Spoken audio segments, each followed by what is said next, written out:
All right, so welcome back, guys, after a month off. I hope your holidays went well and having a good, prosperous new year. And if anybody has any comments, let's get them out of the way now before I start the news items. Does anybody have anything to say or want to address everybody? No? Not really. No, Okay. how many of us are on? Okay. So you should be on iOS version 18.2.1 as of this moment, as of this class. They are working on releasing 18.3, a minor update. And when it comes out, you should just go ahead and put that on because it's not going to be a feature enhancement. It's just going to be enhancements and bug fixes to what's there already. Okay, so remember 18.2.1. All right, and then the second item in the news is that Apple, let me just make sure I got this, I'm going to say this right.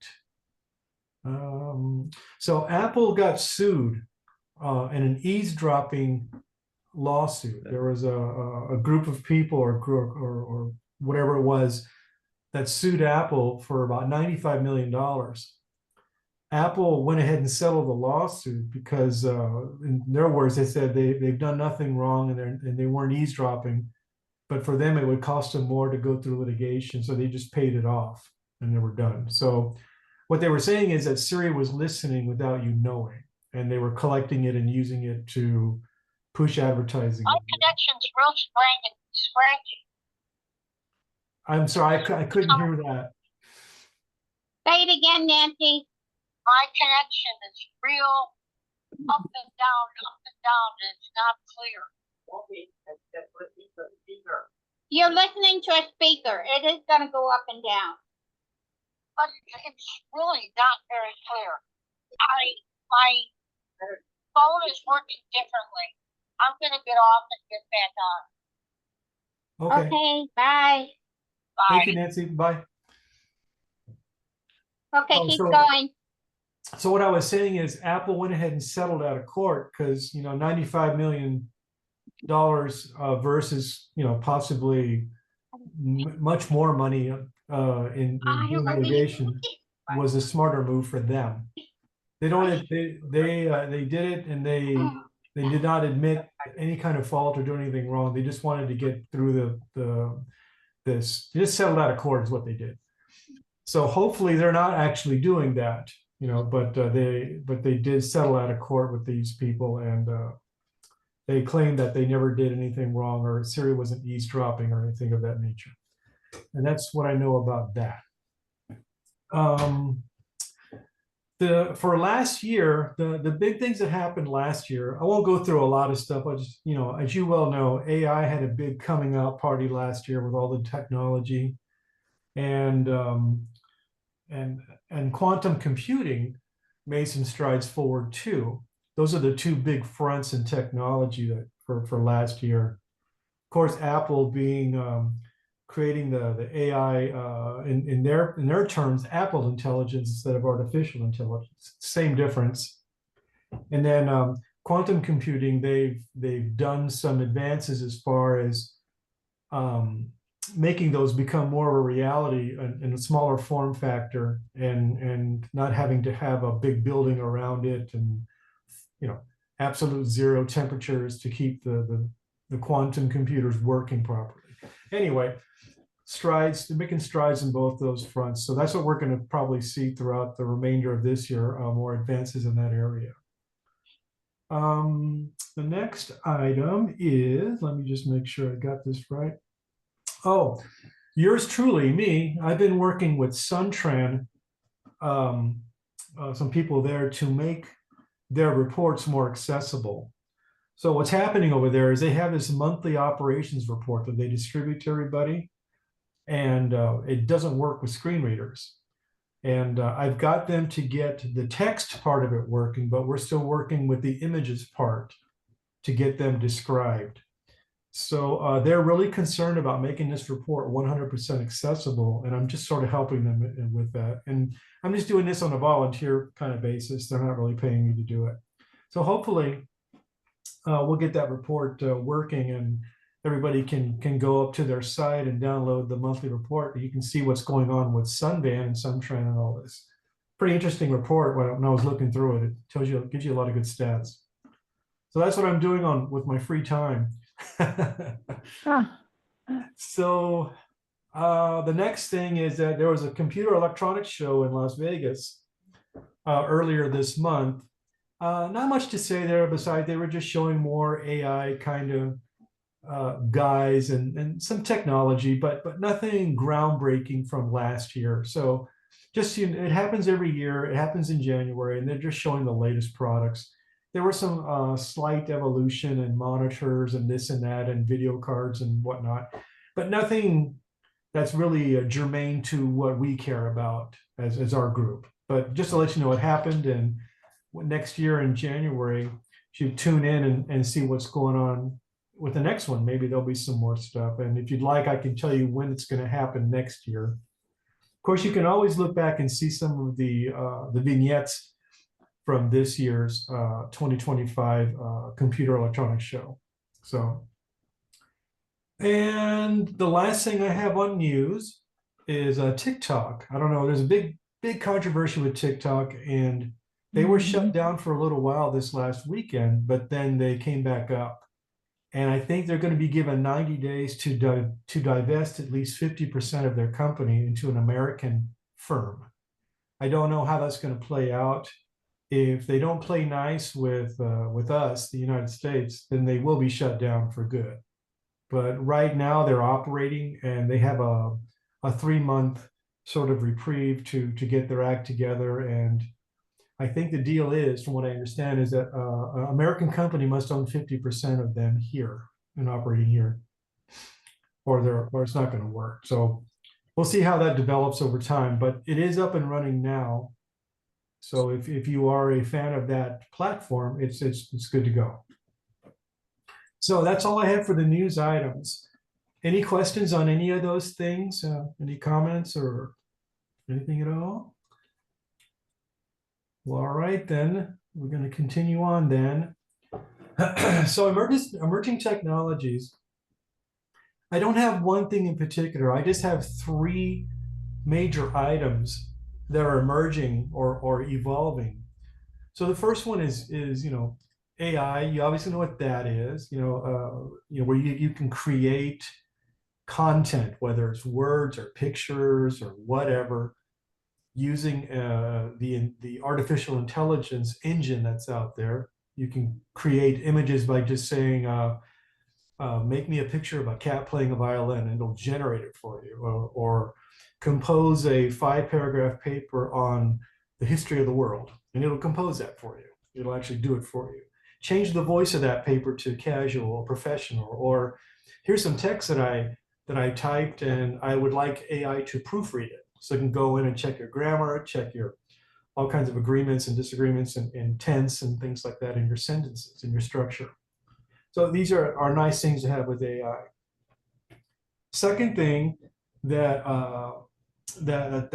coming of age, let me just make sure I got this right, is quantum computers. So like I mentioned earlier, those computers are becoming better. They're still going to only be in big data centers that can support the way they operate.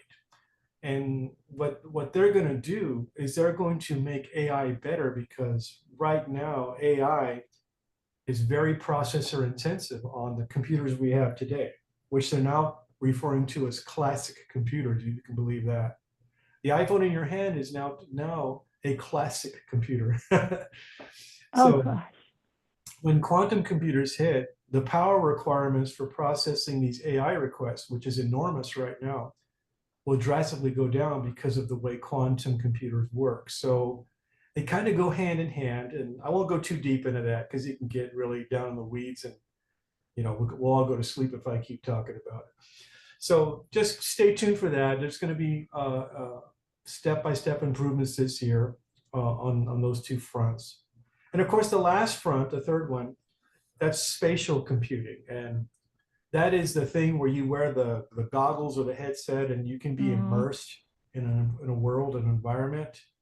So a real world application for that would be, let's say you work for a company and you work at home and you're having a meeting and you want to see everybody. Well, you put on this thing on your head, and then it'll be like you're in the meeting room and you can look and you can see everybody kind of in 3D and you can interact and they can see you without having to be there in person. You kind of, that's what this whole virtual reality, mixed reality stuff is. And that's called spatial computing, and that's going to evolve as well. And of course, with AI and quantum computing, these three kind of work together to make themselves better. An advance in one is an advance in all three.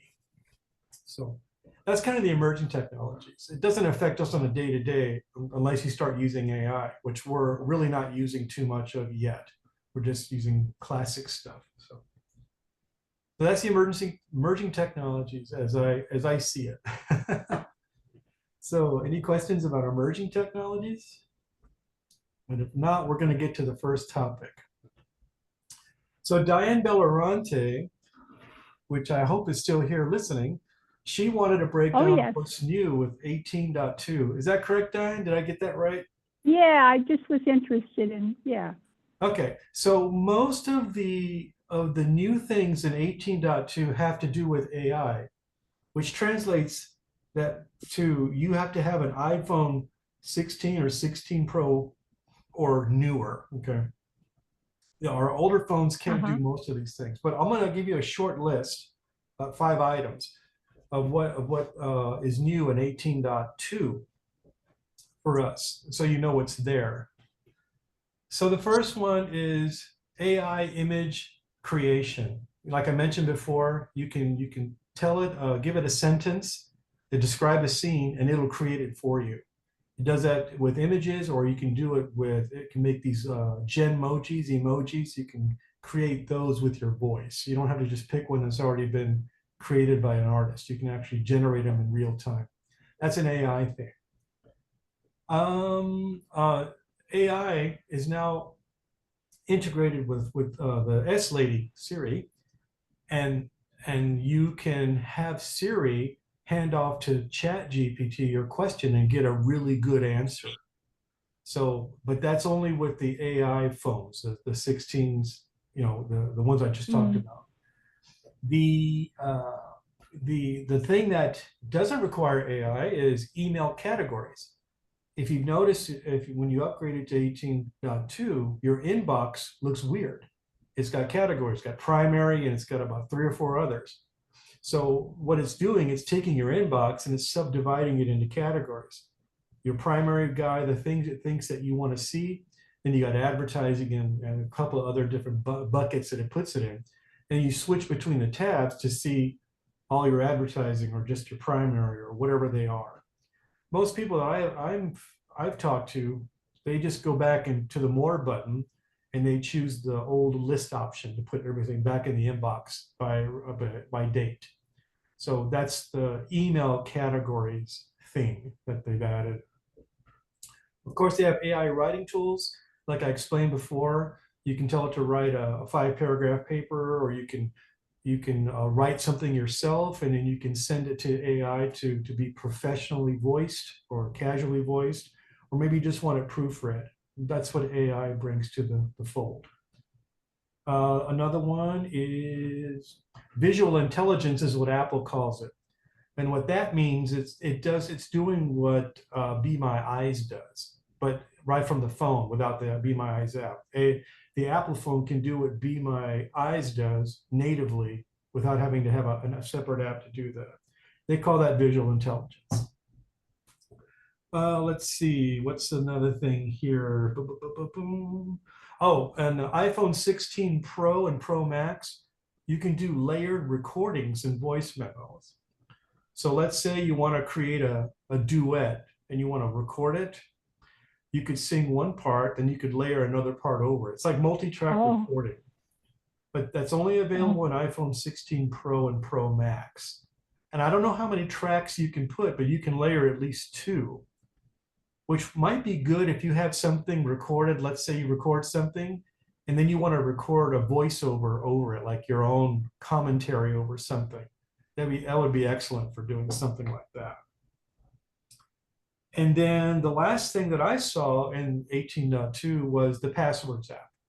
And what that does with passwords is it collects all your passwords by category into an app, and then you can go look at any password you have, you can share it, this and that.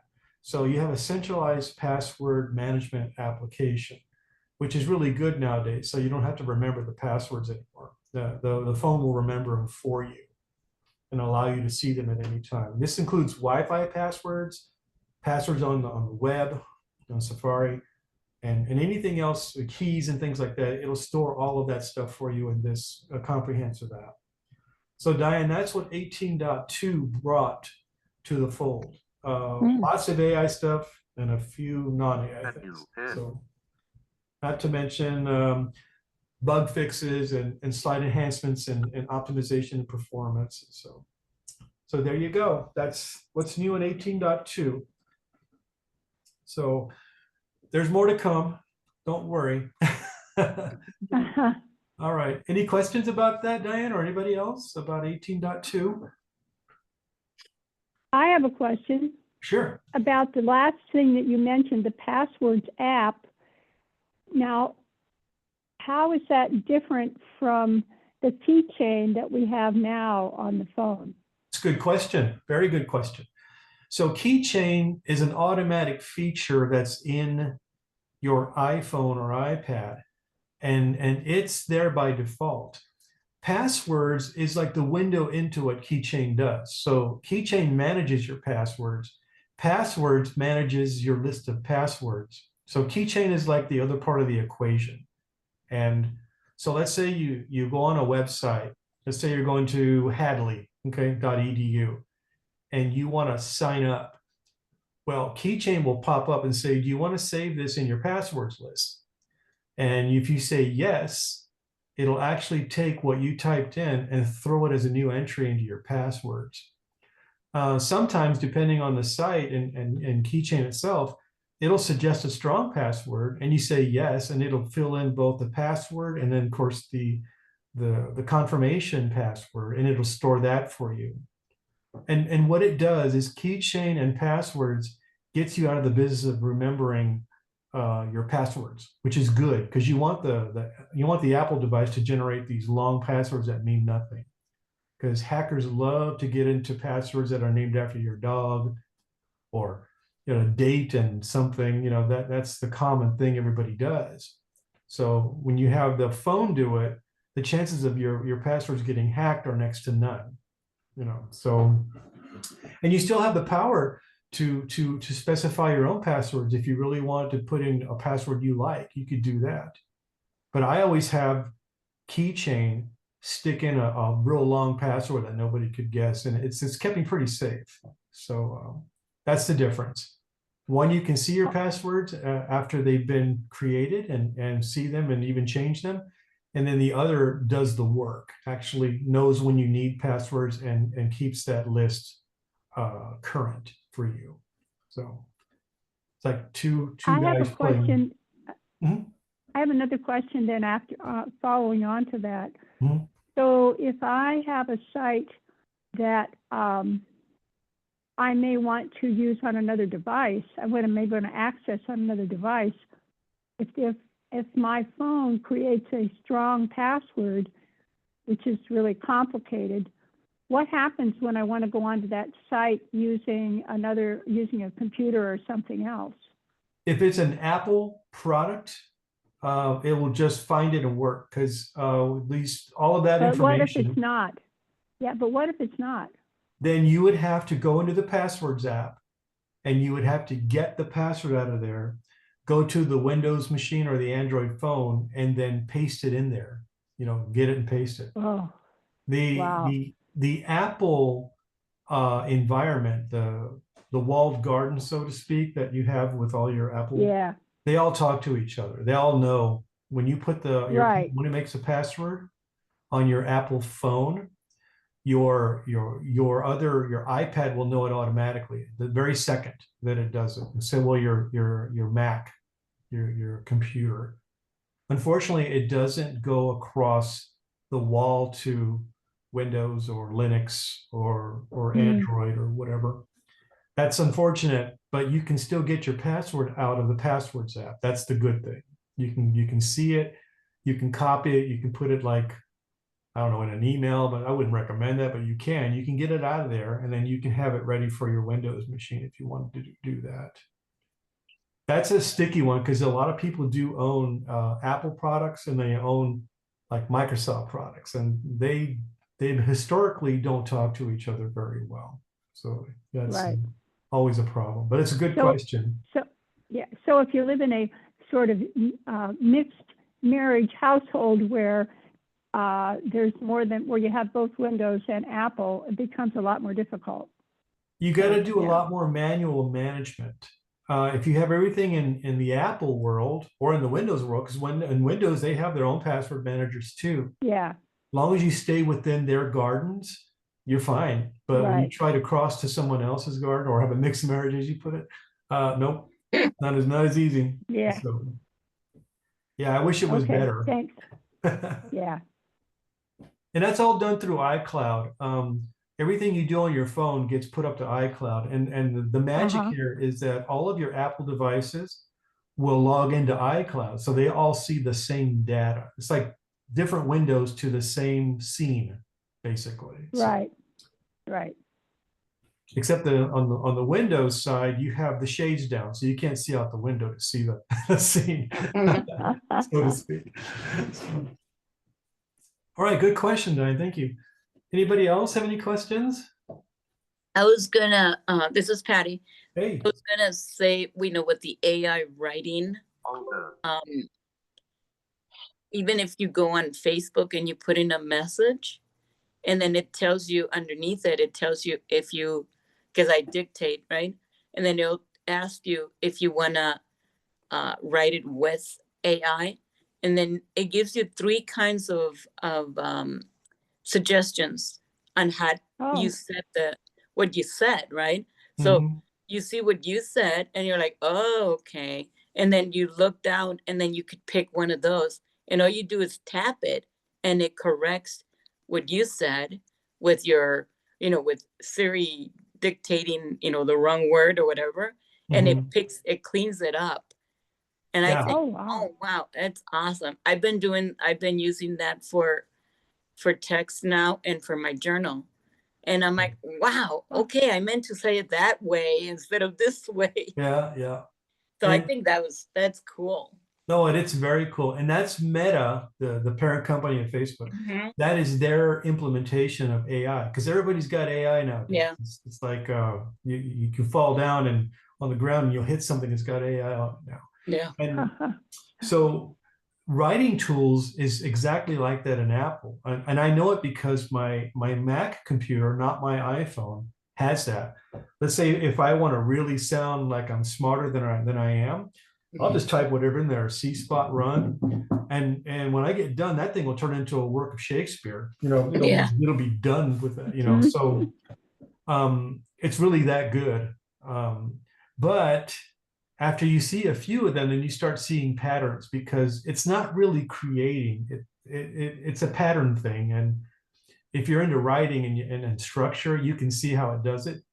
But for me and Patty in this, when we want to just send something friendly or professional or concise, hey, let the computer do the work. Why not? So that's kind of a good thing nowadays, to be able to communicate effectively.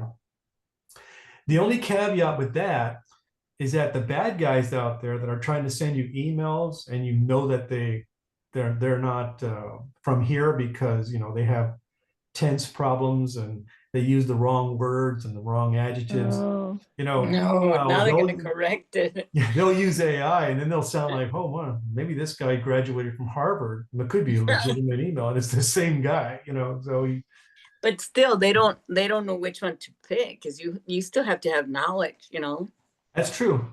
That's Yeah. exactly right. Yeah. Yes. Yeah. Yeah, that's a good point. Thank you, Patty. That was nice. So Thank you. Does that satisfy that, Diane? Are you happy or are you kind of sad? Yeah, thank you. Okay. Anybody else have any questions about that? Well, all righty, we're going to continue on. So I ran into this, Patty and I have both run into this problem for this next topic. And I think other people will run into it too. So I wanted to get out in front of it and give you guys a solution to the problem. So the problem is, what happens when your iCloud storage fills up? You take a lot of pictures, you take a lot of videos, you got a lot of music, and your iCloud and your iPhone are trying to keep that backed up in case of something happens, you can restore it on a new phone. Apple only gives you about 5 gigabytes for free. Then if you pay $1 a month, they'll give you 50 gigabytes for free. But if you're snapping pictures all the time or recording videos especially, you could fill that up. So if instead of buying more storage and increasing your monthly output of money, you can take the pictures and store them locally or on a thumb drive and then recover that storage and not have to buy more. So in a nutshell, the way you do that, let's say that you have like you're almost filled up and your phone will warn you of this, like your iCloud is almost full. So you go in and you log into your account on a regular computer. And I'll shortcut this because if I explain it, we're going to get lost. But you just log into your account on a computer, your iCloud account, and you can then move images and videos and whatever's taking up a lot of space off of there onto local storage.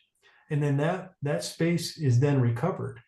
Once that happens, the iCloud will sync with your phone and remove the duplicate copy on your phone and relieve that storage too. So every once in a while, if you need to do this, I'm going to put in the notes how you do that, exactly the steps to go into your iCloud and move stuff out. And that way, if you don't want to buy, let's say 50 gigs of storage for $1 a month, you want to stay on the free plan, every once in a while, you do this little method that I'm going to show you on the thing, and you can keep your limit below what you're allowed.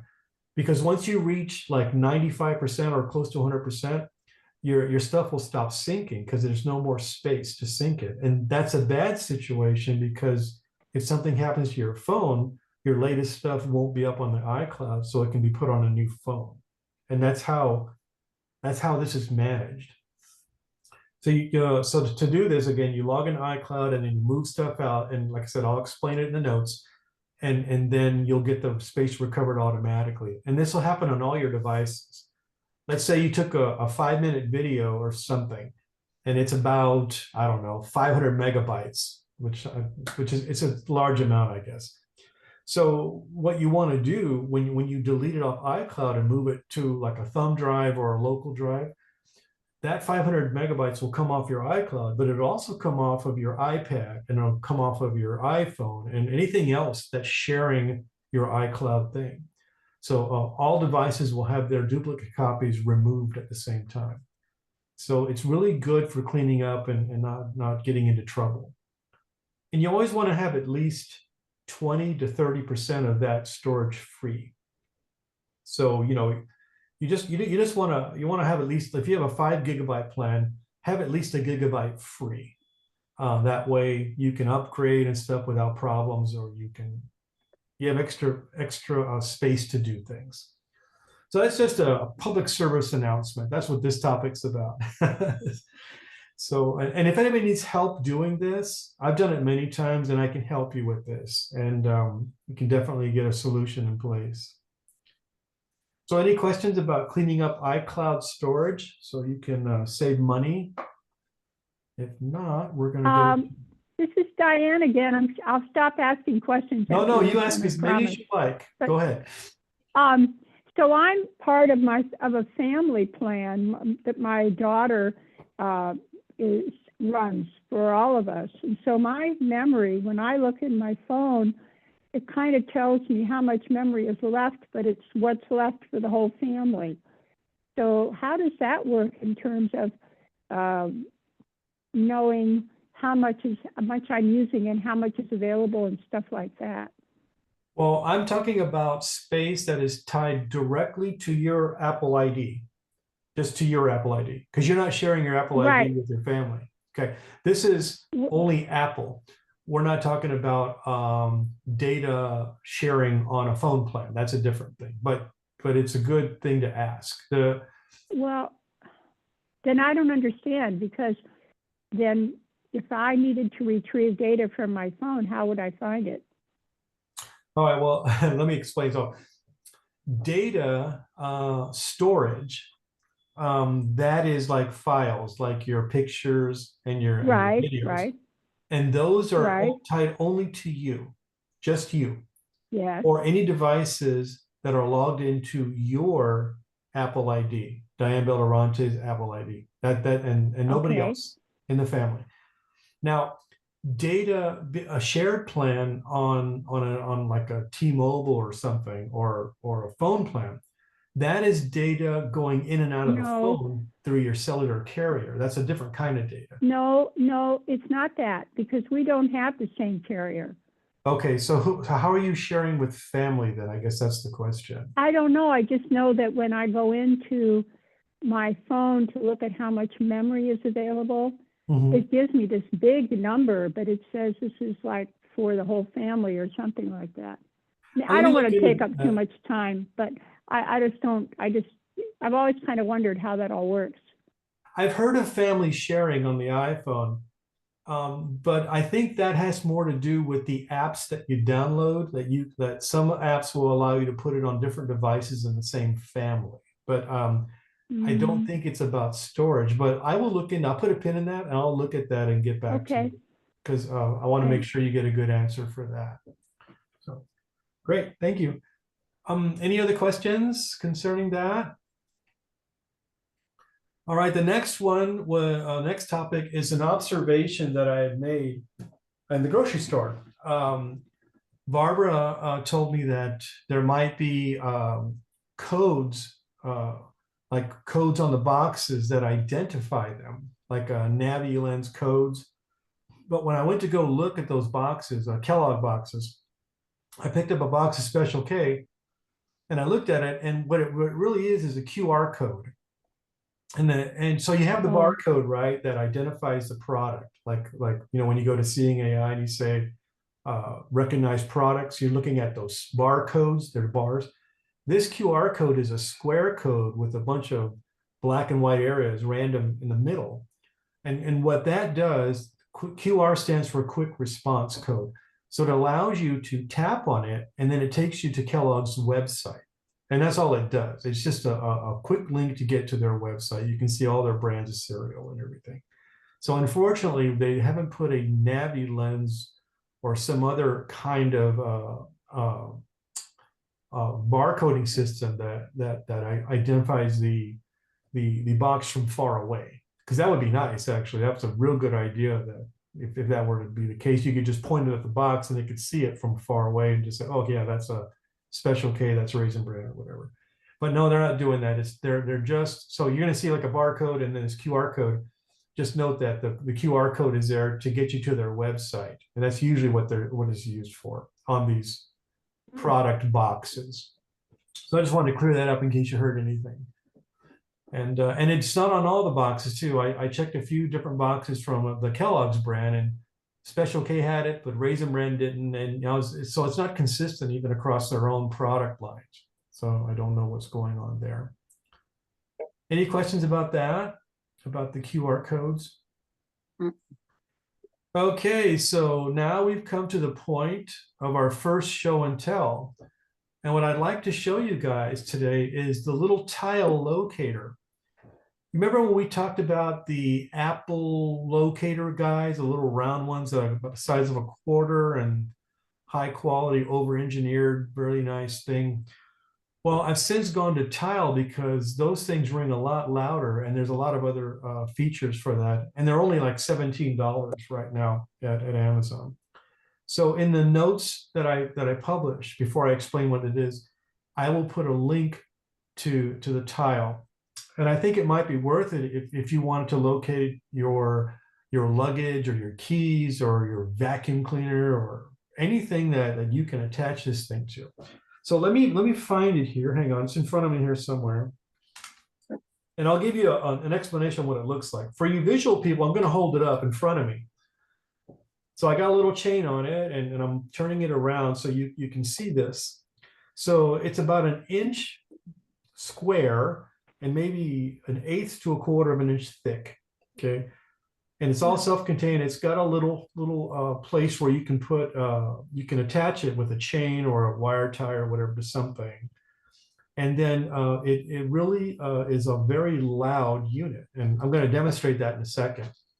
But the thing about this that I really like is that it works on Apple, works on Android, it works on your Echo devices, it works on everything. So you're not limited to just the Apple thing. And it also has a button in the middle where if I double pressed it, it can locate your phone. So let's say you can't find your phone, but you see the tiles in front of you, you can locate your phone that way. So I'm going to demonstrate it right now. Let me get my phone out here. Hang on just a second. So when you install it, you got to give them your email and stuff. You register with them, and then you register your tile. It's an easy process. It's really easy to do. I think you have to just capture the QR code on the box or on the tile itself, and then it'll register that tile to you, and then you could then find it. So I'm going to go in. Calendar. Let me turn up my phone a little bit so you guys can hear it. Accessible hangman. Okay. Double tap. So the first thing you do is you tell it to open your app. So here we go. Siri.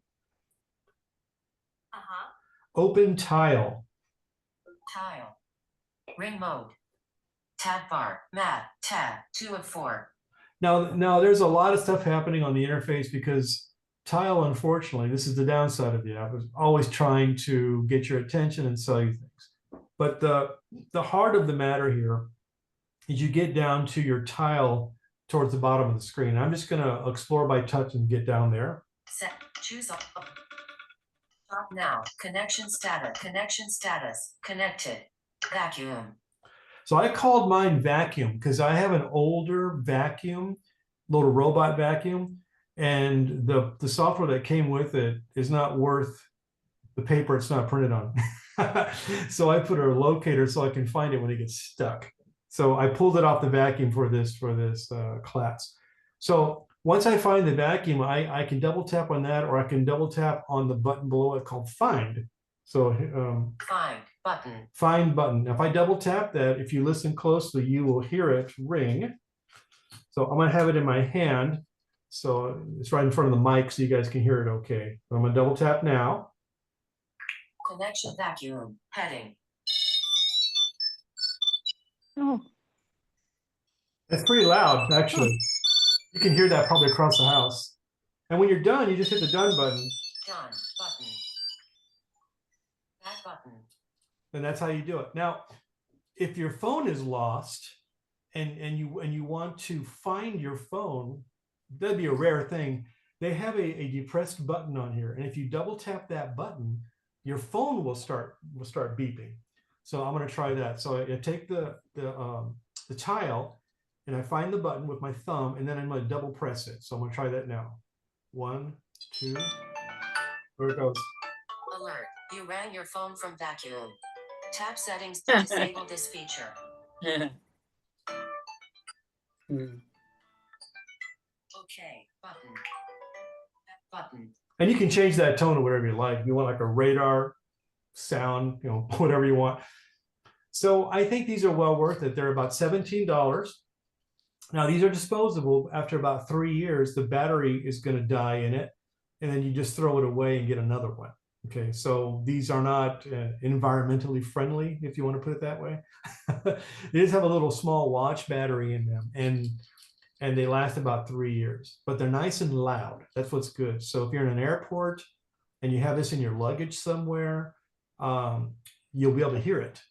And this is plastic, so you don't want to put it, like if you put this on your luggage, you don't want to put it outside where these baggage handlers can bang up against it and break your tile.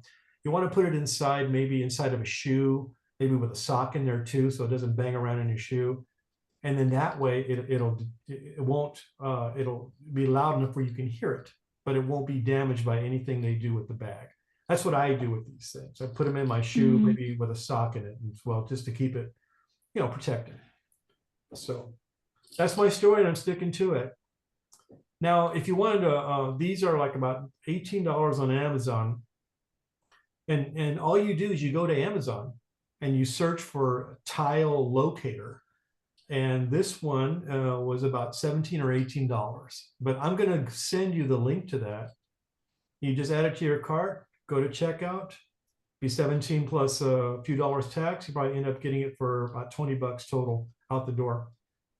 And highly recommend it. I think this is way better than Apple's implementation. And I find it hard for me to say that, but it's true. Whatever's true is true here. And I know Barbara got one too. And Barbara, do you like yours? Are you there? I like it very much. So, it's good because it's nice and loud. Nice and that's why I loud. like Yeah. it. The Apple guy, conversely, is not loud. It's soft, and they try to make it really pretty sounding, and it's like, get out of here with that. And they kind of over-engineered it, in my opinion. All right, so that's my show and tell. Anybody have any questions about the tile locator? How big is it? Oh, I'm sorry. Let me put it. 97% charged. 97% charged. Sorry, that's my phone talking. Hang on. 7:21 p.m. I have it in front of my face here. So it's about an inch on one side and an inch on the other side. It's a square tile. Small. And then thickness wise, I would say it's between an 1/8 and a 1/4 of an inch. Very thin. Almost maybe as thick as maybe a thin pencil kind of thing. It's really small. And then on one side, there's a QR code when you first configure it, that's there. And on the other side is the press button here that you press to ring your phone. So it's pretty well self-contained, and it's pretty tough on its own, but it's not going to take like somebody stepping on it or another bag hitting it in an airplane cargo hold or something like that. So got to think about that. Most people use them for keys, luggage. I use mine for a vacuum. And the good thing is you don't have to buy a bunch of them. If you're just looking for one thing at a time, well, you could attach it one day to your vacuum, take it off there, attach it to your keys the next day, and just change the name in the app. And now it's your keys, and then luggage the next day. But I think they're pretty handy, and I'm pretty happy with this purchase, and highly recommend it anyway. Enough of me. So any more questions? This isn't exactly a question, but I was really surprised a few weeks ago. I was looking around my bedroom for my phone, and I just sort of idly said, "Hey, Siri, where are you?" And I heard this little voice go, "I'm over here." Yes, that's a good way to find your phone. Yes. Yeah, I was really surprised. I didn't know it would do that. And with this tile too, there's a long range on it. I forgot to tell you, it's not just 30 feet. I think you can find it around you within 200 feet. And then if it's away from you, you can find it on a map. So you can find it that way. It knows how to find it a long ways away. So it's never lost. So you're not in a situation where, if you're not in Bluetooth range, you're not going to be able to find it around you. No, it's got about a 200-foot range all around you. So that's really good, actually. So that's one nice thing about the unit. So yeah, about 20 bucks. So I hope that helps if anybody's in the market for that. I think it's probably the best brand on the market right now, even though I hate to say it. Apple didn't do good on this one. They tried to over-engineer the one that they have out, and it's just not as good, in my opinion. So. And the price is just higher, Yeah, I mean the Apple ones, they charge like 25 bucks each, or 5 for 100 or something, and then you can't attach it to anything because it's just a round little oval thing, and you got to buy like a key holder thing, which is another 10 bucks or whatever. You end up spending about 30-40 bucks on it. So yeah, I mistakenly bought 4 or 5 of those, I think for Patty even, and never used them. I think I tried using one, and it was just too much. It doesn't do it. It's kind of quiet, and I don't know. They try to make it pretty instead of functional, and it's Yeah, this tile one is being used, by the blind community more. On Facebook, we belong to this, uh, you know, iPhone and whatever it's called, and everybody's using the tiles for everything, for their find their animals, find their harness, find their cane, find. It's Ah, real good. and they're very light too. Like if you have a cat and you want to put it on a Yeah, cat collar, they actually sell things to put them in for your cat collar, and it's very light. It's feather light. I mean, you yeah. think it might be heavy? It's nowhere near as heavy as the Apple one. It's just so light, and it wouldn't hurt any animal to have it on their neck at all, Mhm. you know. So This lady was talking about, she loses her cane. She has it upstairs, downstairs. So she has a button on the way up, or one at the end of the stairs, or one by the door, so she could hit and find her cane because she's always losing her cane. yeah. So yeah, that's pretty much it for the show and tell of the tile guy. Any more comments or questions? Anything I can answer? Mm-mm. Good All job. right. What's that? I said, good job. Oh, thank you. Thank you.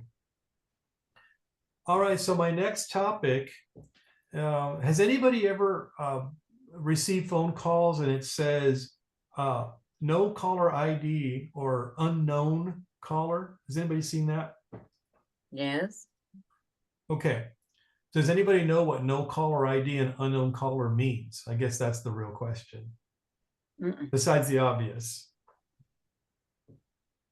So I'm going to tell you. No caller ID, what that means is that the person calling you has masked their ID on purpose, so you don't know who's mm, calling you. So when you get something that says no caller ID, be very, very careful with that, okay? Now, an unknown caller, that's the phone company you're with, T-Mobile, AT&T, whoever. There is a caller ID, but they have no idea how to decipher it. It might be they get it and they don't know what it is. It's not a phone number or it's not a name. So they just give it a tag of unknown. And that's what determines this no caller ID or unknown. It's your phone company that sends it down to your phone that way. Because that's your phone company is answering the call for you and they're sending it down to your phone like a handset. That's what your phone really is. So when you see no caller ID, be careful. Maybe let it go to voicemail, and then if unknown, same thing, just let it go to voicemail. So no caller ID means they've masked it. Unknown means your phone company has no idea how to decipher the caller ID that's there. It just doesn't know how to do it, which is kind of strange. So they're both very suspect. So long story short with this, if you get a call that has no caller ID or unknown, let it go to voicemail. Do not answer it, and see if it's something that is somebody you have a relationship with, or a bona fide caller.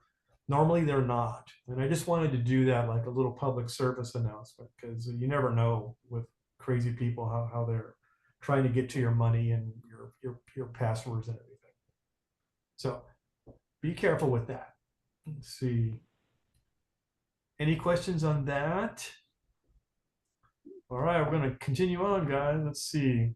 So one thing that Barbara and I went over in this next topic is called audio ducking. And this is not the feature where your phone quacks. That's not it at all. What mm, it is VoiceOver is going to lower the volume of other things happening on your phone so it can speak and you can hear it. That's what ducking is, audio ducking for VoiceOver. So I'm going to show you the settings on it and explain to you what each of the settings are. There's like 2 or 3 of them. So let me get my phone out. If you're following along, you'll need to go to settings, accessibility, voiceover, 7:29 and p.m. audio. So let's go one by one there.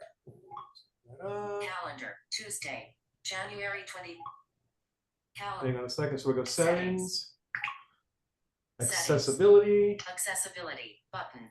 Accessibility. and then heading. voiceover. Voiceover on. Voiceover. Switch. And then button. under voiceover, there's a thing called audio. Okay, we want to go there. Let me just make sure that's the last piece of it. Yeah, audio. Hang on a second. Voiceover to speaking rate. Speaking rate adjusts the speech. Braille.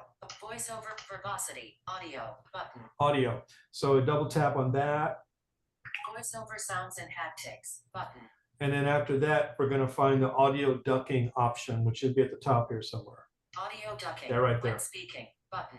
Audio ducking. Audio ducking. Heading. The volume of media and calls will be reduced when voiceover is speaking. So this is a personal preference thing. Okay, everybody likes it differently. Okay, so here are the settings. There's 3 of them, I think, or 2 or 3 of them. So if you turn audio ducking off, which is this setting, Off. then what will happen is anything that's speaking, like if you have music playing and then you touch the screen and you want to hear what's going on, well, it's going to compete with the music. You might hear it, or the music might be louder, or it's not going to adjust the music so it can make sure you hear it. Now, where I have it is the second option, which is Selected when speaking. when speaking. So what happens to the volume of other things besides voiceover is it's normally it's normally playing the music or reading or doing something, okay? Or you're having a phone call or whatever. And if you touch the screen and make voiceover speak, it's going to lower the volume of whatever is in the background, like music or whatever it is. And then so you can hear what voiceover is saying, okay? And then what it'll do is it'll temporarily lower that volume. And then as soon as voiceover is done speaking, it'll bring it back up. That's kind of a good setting if you want to hear everything, especially if you're touching the screen and you want voiceover to tell you what you just touched. This is important for people who are almost all their vision lost or are completely blind, but they need to know what they've touched. For visual folks, you may not need that. You might have it off. Now, the last setting is always. Always. And basically what that does, it says voiceover, whether it's talking or not, is always going to be louder. And then if music is playing, it's always going to be soft no matter what. So if you have voiceover on and you set this to always, anything that's outside of voiceover that's making noise is going to be lowered in volume at all times. And then, of course, voiceover will always just be louder. So I think the middle one is good for me, but some people need it to be always on so that voiceover is always louder than anything in the background. So I think either one of these 2 is good for most of us. So that's what audio ducking is. And they call it ducking like the duck. And it is a good setting to understand. A safe setting for us would be the second setting, which will be when speaking. That way, and you'll hear it, lower the volume temporarily and raise it back up again. It'll be a definite thing, and you'll know when it's ducking and when it's not doing that. So that's what audio ducking is. So any questions on that? Right next to it, Manny, is the amount. Oh, I'm sorry, Barbara. You're right. I forgot to mention that. Yes, I was trying to keep it simple, but yes. So the ducking amount, which is right under it. Let me get down there. Hang on a second. Always. Yeah, thank you, Barbara, for that. Actually. The volume of media and ducking amount. Heading. Ducking amount. Adjust the volume of other audio compared to voiceover on your iPhone.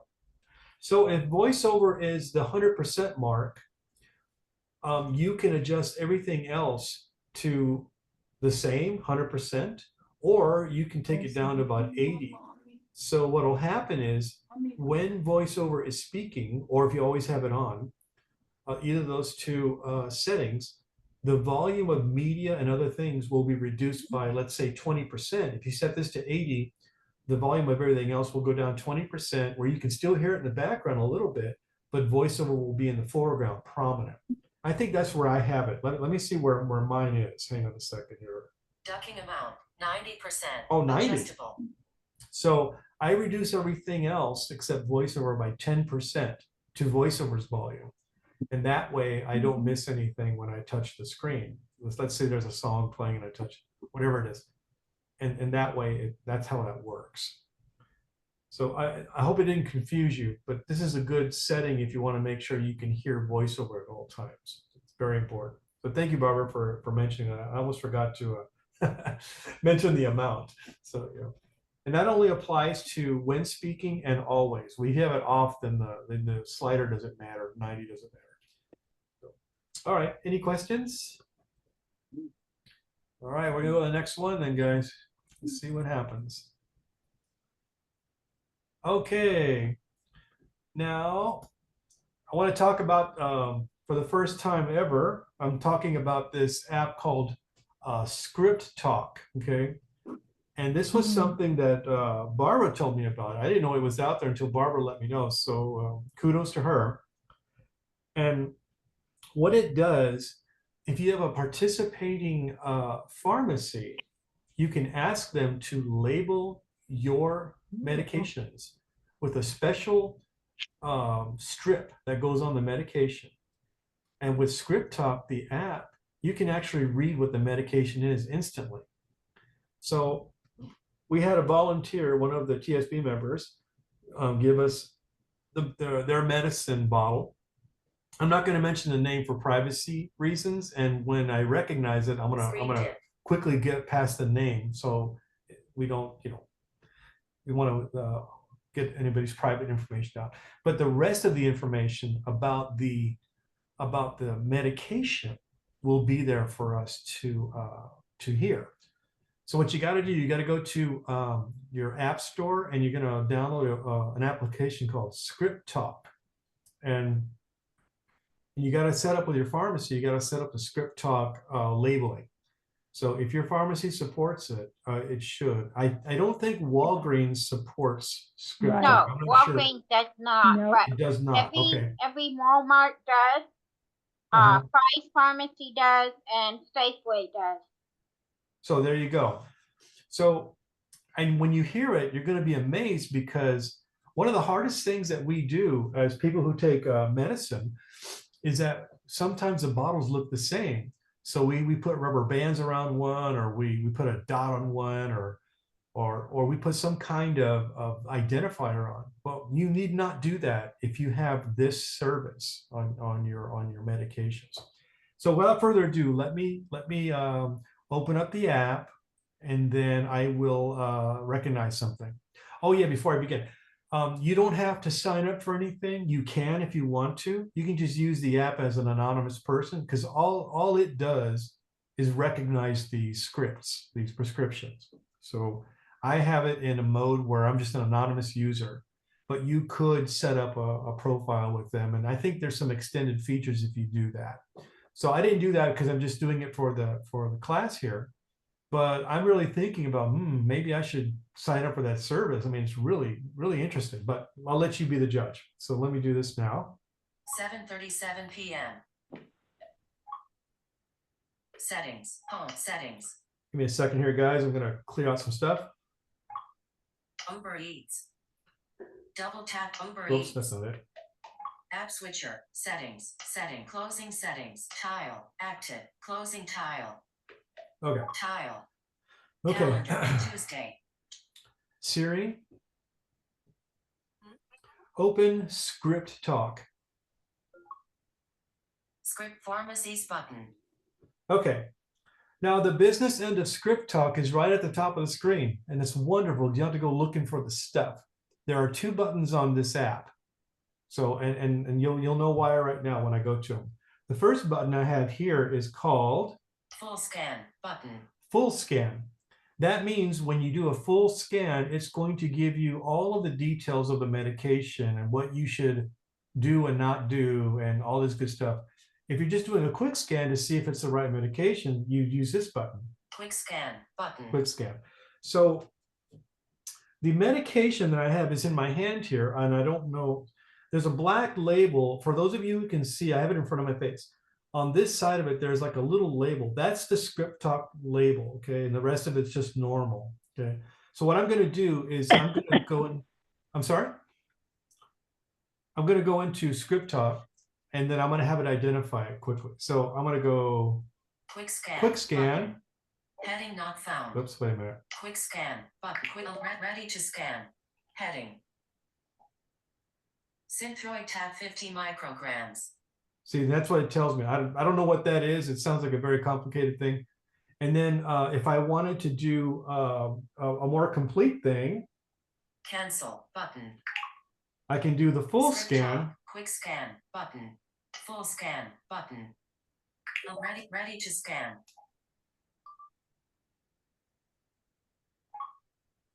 Script talk. Patient. Annie M. Schlepp. So hope you didn't hear that. I'm going to go through the rest.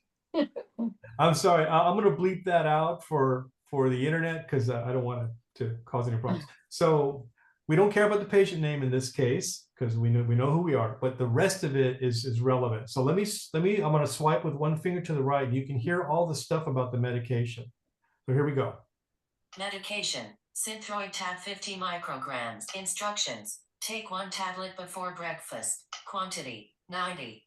Fill date October 16, 2022. Expiration date September 22nd, 2023. Refills remaining. 2 refills and prescriber Fleming, CVS Caremark. Pharmacy phone 800. Prescription number 15. Warning. Take on an empty stomach. Warning. Medication should be taken with plenty of water. Warning. Do not take antacids or products containing calcium or warning. Take as a single daily dose before breakfast. Warning. It is very important that you take or use this exactly as directed. Do not skip more information. Button. More information. So that's a pretty complete thing without even going into more information. And all of your medications will be described that way. So you'll never have a doubt which medication you have in your hand. They could all be the same kind of bottles, same color, the same everything. But with these little script talk identifier strips on here, you'll never be wondering which one you have in your hand. And you'll now have to use these other tools to try to read the label and turn the bottle and everything like that. So it's a real handy thing for our community. And if your pharmacy supports it, I definitely recommend getting the script talk labeling on there, and of course the app. I'm thinking about doing it myself. I got a few medications that I take. Script talk. And then I just think that's probably the best thing for us. So let me get out of the script talk app. Hang on a second. Stay button. Go back button. Home calendar. Tuesday. So any questions about script talk? No, it's very complete. Yeah, I mean, you can't make a mistake. Dosage, when you can take it, all the warnings. There was at least 4 or 5 warnings on this one. So this is very smart. So the person who did this got this on their medications. Very smart person.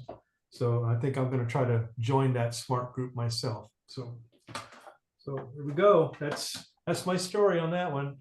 Any questions about script talk? No. And if you're with Walgreens, change pharmacies. I'm just kidding. Screen dim. Yeah. Okay. Barbara wanted me to review Audio Vault. I don't know if you guys remember Audio Vault from last year. I think it was early last year when I last did this, maybe about a year ago. And what Audio Vault does is it brings you described movies in audio form only. So let's say you want to watch The Godfather or something, but most of us can't really appreciate watching the action and the facial expressions. So we can get a described audio track of the movie and we can listen to it on the phone for free. It's a free thing. You just have to give them your email and a password to get in. So I'm going to show you how to do that. I have already set up from last year a shortcut on my desktop on my home screen here, and then I'll go to it and I'll give you the email address once we get there so you know where to go. But it's called Audio Vault, I think .net if I'm not mistaken. So let me get into that.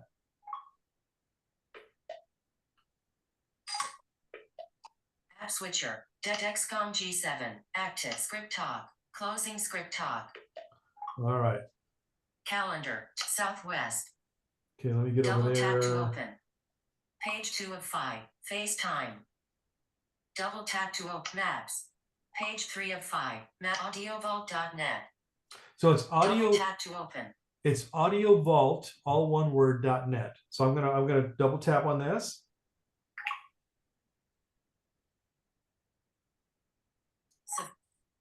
Now, what you got to remember is this is an internet application. So since the last time you logged in, if you've done something like you've cleared your history and website data to clean up stuff, you're going to have to log in again. Hopefully you saved your login on Keychain. Remember we were talking about the passwords app before in Keychain? So Keychain will automatically log you in to this kind of thing. So you're going to find the login button, which should be towards the top somewhere. I'm just going to shortcut down there. I think it's here somewhere. A huge shout out at Slack. A huge register. Login. Link. Login link. That's what you're looking for. So you double tap on that. Login. Key email address. Text field is editing. Now, if you have Keychain set up for this website, you're going to get something at the bottom of the screen that sounds like this. Sign into audiovault.net with your password for opening double quotation mark theramani@gmail.com. So, and then there's a button underneath, and then I'm going to choose that. Fill password button. They fill in the password for me, and it's going to check me. It's going to do a Face ID on mine because that's what I'm using for the biometric authentication. So Patty or Barbara or whoever can't do it for me. I have to be the guy doing this. So that's very important to have those things turned on.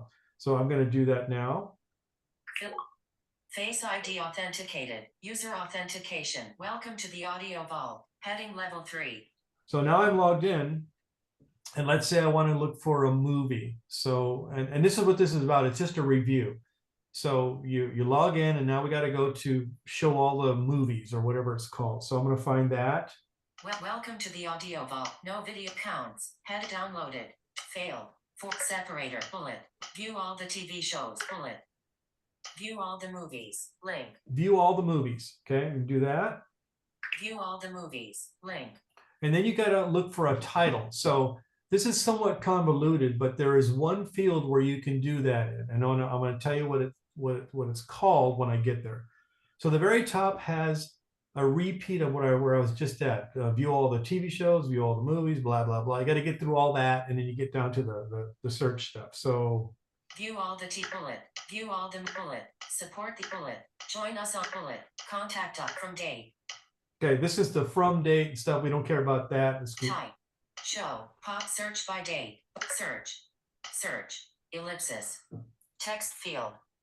Search. Double tap to edit. Search ellipsis text field. That's what you're looking for if you're doing a title search. So let's do that. Insertion point at end. And then we'll look for, I don't know, Back to the Future or something. So so now that the field is opened up for editing, that text, that search thing, I can just dictate that in there, and then I'll just have it search. So here we go. Back to the Future. Inserted Back to the Future. And then what you can do is swipe to the right to get to the button that actually executes the search. Search button. So just one swipe after that, and you double tap. Search. And then you wait for a second. It's not very chatty or talky, but it should come up right away. So then you just can move your finger down to the results. That's what I do to shortcut this. I just come down like this. Back to the Future. Text field. Okay, we'll keep going. Back to the Future Part 3 US 1990. ID. Name. Column header. Row 1. So column 2. there is a table on the bottom with the results. And the columns in the table are as follows. Let me ID. Row header. So there's an ID, which is some arbitrary number that they give it. Okay, who cares about that? And then the next one. Name. Column header. That's the name. It'll say Back to the Future, Back to the Future 2, 3, UK, US, whatever. And then there's the link on the third column. Download. Column header. Column 3. So let's say we're looking for the first one. So I'm going to swipe again to the first entry in the table. This was a table header, just telling us what these columns are. 3,200 name. Back to the Future UK 1985. That's UK. I want the US one. So we're going to keep swiping. Download. ID 9,300 name. Back to the Future US 1985. That's the one. 2. So what you do is you swipe one more time to the download guy. Download. You double tap on that, and then you're going to get a dialog that says view or download. You want to download. And that file will end up in your Files app, and you can double tap and start listening to it. So it just takes a little bit of time to download because it is a long audio track that's coming down. It may take a minute or two depending on your speed of your connection. It's like downloading a Bard book. It could take a minute or two depending on the length. And that's how you do that. And when you come back, you can look for a different movie, and it have a limit of how many you can download in a month or something, but it's some crazy limit that you'll never reach. So, and all this is completely free, and you can listen to it at your leisure because it downloads it to your phone. So you don't need an internet connection to listen to these files because they're actually physically on your phone in your files folder. And you would look under recents, and it'll be right at the top, the latest one that got put in there. So that's pretty much it for this app. I wouldn't recommend doing the viewing option because it tries to stream it, and I haven't had very good luck with that. You're better off just downloading it and then going to files and viewing it.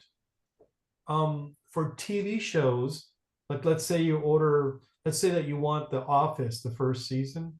Well, there might be 20 episodes in there. So what it does for that, it'll say The Office season 1 US, and then you say download, do the same thing, wait for it to come down. And it's slightly different because there's so many episodes in there, they put it into what's called a zip file, and then you have to open up the zip file, and then it shows you all 20 of the episodes, and you can get those and listen to those one at a time. So just play with it, and it's real easy. The method is the same whether you're doing movies and whether you're doing TV shows. You just have to get used to the way it does it. So, any questions on audiovault.net? All right. 750. Try again. So here we go. We're going to go to the next thing. Let's see. Now here's one that I was doing with Barbara that she really likes. Okay. So have you ever been on a website and you see like a recipe or a story, and instead of giving someone a link to it, you just want to copy the whole thing and stick it in an email? Well, you can do that with the iPhone. Has anybody ever tried to do that besides Barbara? I know she's tried. Anybody else ever tried to do that? Okay. I'm going to show you, okay? So what I'm going to do is I'm going to go to a website. Well, in fact, I'm on this audiovault.net. I'll just go back into there. I'll copy the whole page into an email, just so we don't have to go messing around on the internet too much. 7:52 p.m. Okay. So Safari, page menu, button. So I'm in Safari. Now what I want to do is I want to copy this list of Back to the Future movies that it has. So, but I want to copy the whole page. So the way you do that, just like you would in Windows, if you're in a document, you're going to select everything. I don't know if any of you guys ever used Windows before, but you do a Control-A to select everything, and you do a Control-C to copy. Well, the same thing is here, except you're not using control keys. You're using the rotor, okay?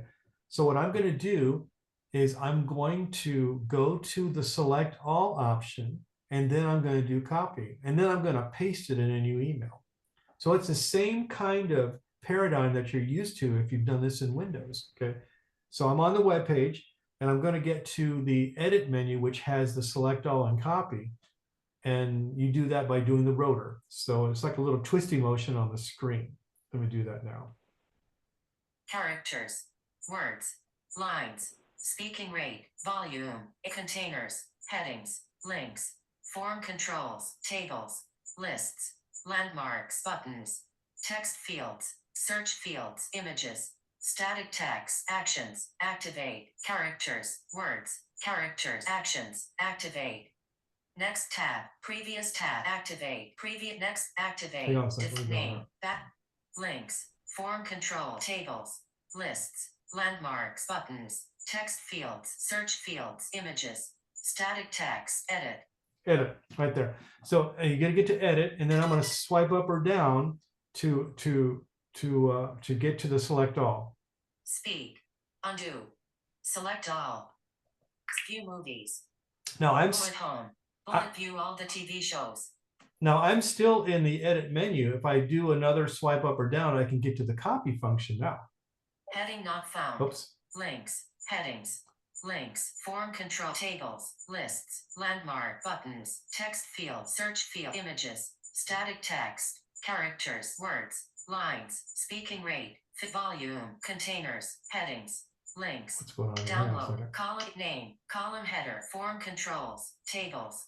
Lists. Landmarks. Buttons. Text field. Manny, Search if you fields. go backwards, edit is always the last thing on your rotor. Yeah, I've got a Or lot go of the other way. yeah. Let me try it the other way. Hang on a second. Name, column header, text fields, buttons, landmarks, lists, tables, form control, links, headings, containers, volume, speaking rate, text selection, lines, words, characters, rows, edit, Okay, sorry about that. speak, undo, share, select all, copy, speak, copy, Select all, then copy. view So to movies. get the copy, you have to click up. Yes, that's what I did. Yes. So Okay, there's because I two. wasn't clicking up. That's right. So there's two steps in doing that. You got to select everything, and then you got to copy. Now a copy of this web page is on my phone's clipboard or my phone's copy, whatever. So now I can go open up Mail, and then I can create a new message and copy this in there. So let me do that now. Home. Doc. Mail. 34. Mail. So I'm going to go to Compose. Toolbar. Compose. Button. 2. Text field. 2. Text field. Is it So I'm just going to go down to the body. I can fill in who it's going to at the end. So message content? Message body. Thanks. Insertion point at start. So typically it puts it at the start above your signature if you have one. And we're gonna do the same. We can do it via rotor, or you can do a double press, a long press, tap twice, long press. So I go boom, boom, and hold, and I should get the paste option. Paste. Menu item. Comes to paste, and I double tap on that. Mail pasted from mail. Message content. Message body. Text field. Is editing. View movies. Bullet home. Bullet view all the TV shows. Bullet view all the movies. And you get it. It just took the whole content of the web page and stuck it into the body of the email. And it's all there. Everything that was on the web page is now in my email. So if you wanted to do a straight transfer that way, that's an easy way to copy a web page to whatever you want. An email in this case is good because you can take an HTML page and put it into an HTML email and not lose any of the formatting. I don't know what will happen in a text message. It might mess it up a little bit formatting wise, but in an email, it'll preserve the look, and all the links are there as links. And then the table down at the bottom is there with my Back to the Future movie list and everything else. So that's how you do that if you ever want to transfer information from a website to an email or to notes. You want to put them in a note, you could do that too. So let's say you got a recipe site, you really like that recipe. Or article, like articles from K-Gun, for example. That's right. That's right. Absolutely. So if you have a group that you have a group of people that you guys are sharing stories, you don't have to just give them links. You can actually give them the full story without having to make them go to navigate the woods of a website to get to the one story at the bottom of the page. You could just grab the story and stick it in an email to them and save a lot of time. So it's just a way of moving information around. It's basically like sharing the contents of a web page to your email message. And I think there's a share option too that'll do the same thing, but this is just another road to Rome. I think the share option does a very similar thing to this. But anyway, that's kind of what I wanted to show you today. So you can always copy and paste. The share option, Manny, just gives you the link to the article. It doesn't give you the article itself. So yeah, so Barbara has stated, so logically, that's probably the better thing to do from the iPhone's perspective and the Apple folks. Why redo all of the text when you can just link to it? But there's a case in our lives where we just want to copy it and take it all and not have to visit the website every time. That could change from day to day. So yeah, you're right.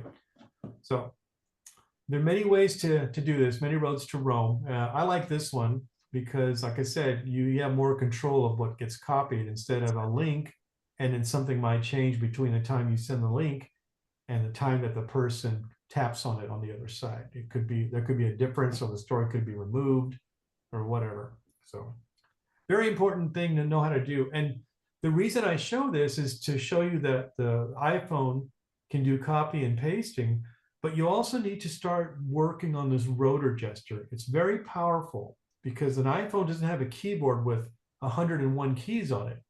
You just have 5 fingers, 4 or 5 fingers, depending on what you're doing. One hand holds the phone and the rest is all done with 5 fingers between tapping and swiping and rotor and scrubbing. You know, they had to figure out a way to get more functionality out of these 5 fingers on the keyboard, on the phone. So this is what I was trying to show, that you use the rotor, Mhm. you can really get around. Now, a very handy thing to learn is this rotor gesture, this twisty thing.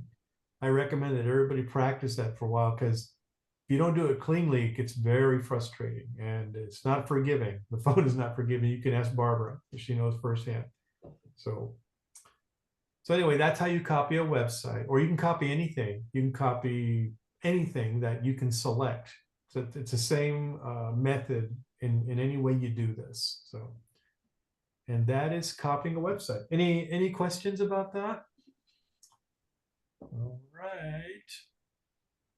So the next thing I wanted to cover, so if you're using VoiceOver, this is for VoiceOver users only. This doesn't apply if you're not using VoiceOver. So in fact, most of these notes actually, that's what that's for.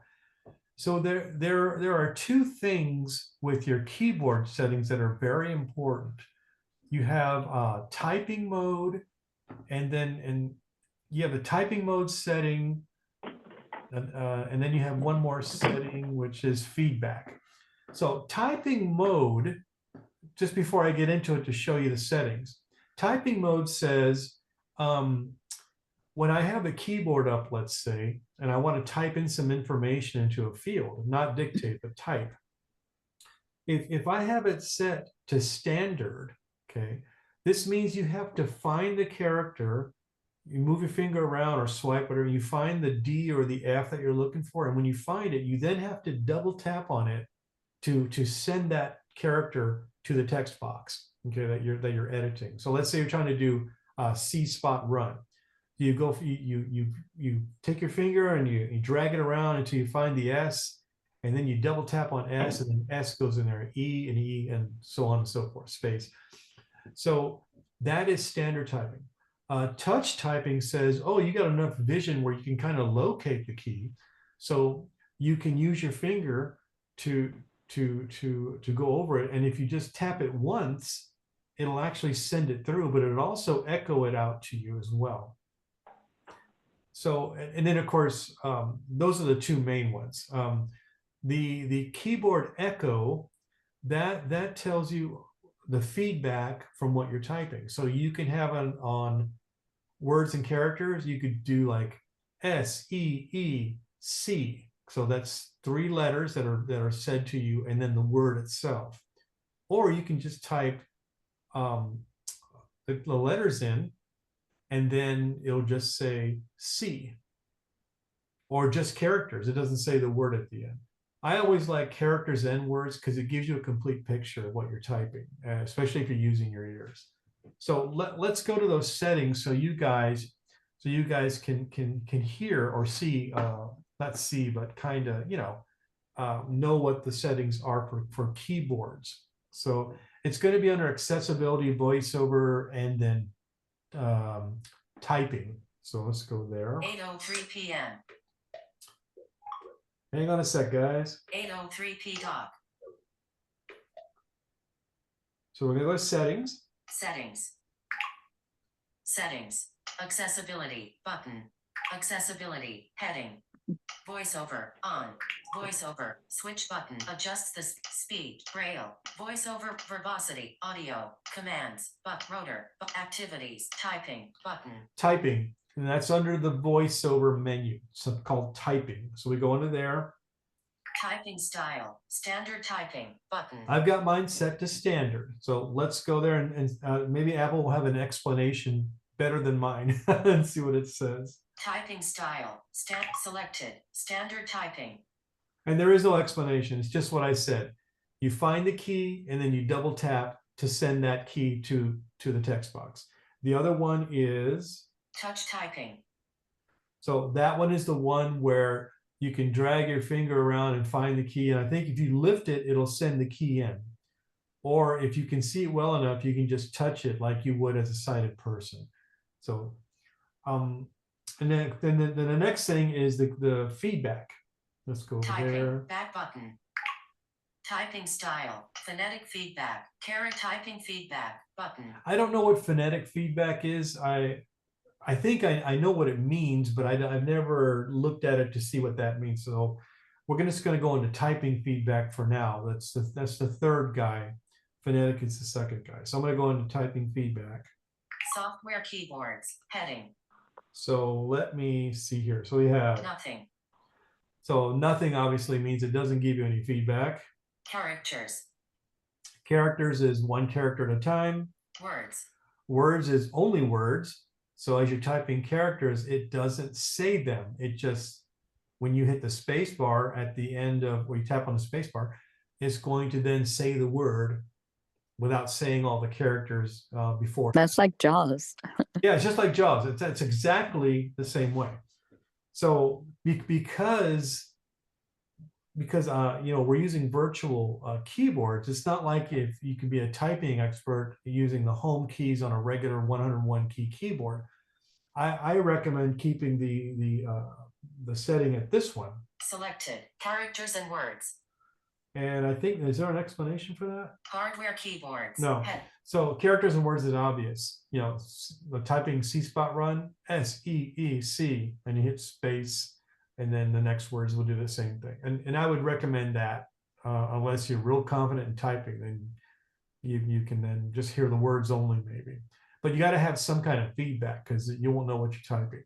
And this is just for typing. It's not for dictation. It's not for other methods. It's not for anything else but this. Okay, so that's what this is about. So any questions about keyboard and typing style and feedback, echoing? Hey, Manny, this is Patty. Yeah. I was wondering, do people know about the hints, you know, those little, the words that are above the keyboard? You know, I think that's the phonetic stuff, and I don't know about that. But yeah, as you're typing, and I'm not sure if VoiceOver says it or if it's just visible. Yeah, because if you touch the T and you want to go down there and look at the words, it gives you that, or you know, it gives you, and it starts learning your patterns. You know, like that's right. Yeah, those are the suggestions. Start everything with the or something. Yes. Yeah, that's a good point, Patty. So what you're saying is at the top of the keyboard above the QWERTY blah blah blah, as you're typing a word, it'll make suggestions, and it'll try to guess it on the first characters. And a lot of times it gets it right because, like Patty said, it does learn how you speak. So if you use certain words a lot, those words will bubble up to the top and be suggested. And then if you just double tap, it'll stick that whole word in there. Let's say if you say the word acknowledge in something, like I acknowledge that this thing happened the other day. As soon as you start typing ACK, it'll say acknowledge. And then you double tap and it'll fill the whole word out for you. So you don't need to type in the rest of the word. So yes, that's right, Patty. Yeah, very good. That's a good thing. So yeah, I'll put that in the notes too. I have a question. Yeah. This is Diane. I just have a little question. So if you've chosen the word acknowledge, and then you're going to go on typing, do you have to enter a space before you type the next word, or does it enter a space for you after that, after acknowledge? I think it just sticks the word in. I think you have to put the space in, if I'm not Okay. mistaken. Yes. That's right? Yeah, okay, yeah. Okay. Yep, you have to Yeah. put your own space in. Yeah, it doesn't have Okay, space for thanks. space.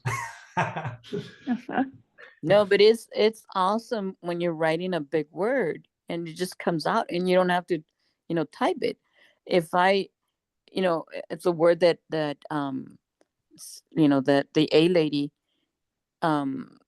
mispronounced already, and I'm trying to get it, and I'm like, and then I push the suggestion there, and I'm like, oh, there it is, boom, you just get it in there.